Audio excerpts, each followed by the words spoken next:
Hi, hello guys. Good afternoon. Gawa tayo ng grahams. So, kailangan natin mayroon tayong grahams na biscuit at mayroon tayong cream. Yung cream na yan ay hinalo ko dyan yung Nestle cream at saka condensed milk. Tapos, mayroon tayong mango. Siyempre, kailangan may mango kasi hindi yan magiging mango graham kung walang mango. So, yan. I-layer lang natin. Ganyan lang ang paggawa ng grahams at ang grahams ang isa sa mabilis gawin na dessert. So isa din siya sa paborito kong dessert kaya hindi din to mawawala tuwing occasion sa amin ang graham.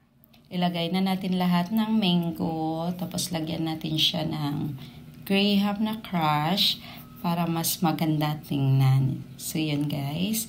Tapos ilagay natin yan sa refrigerator para mas masarap kapag malamig ang grahams natin. So that's it.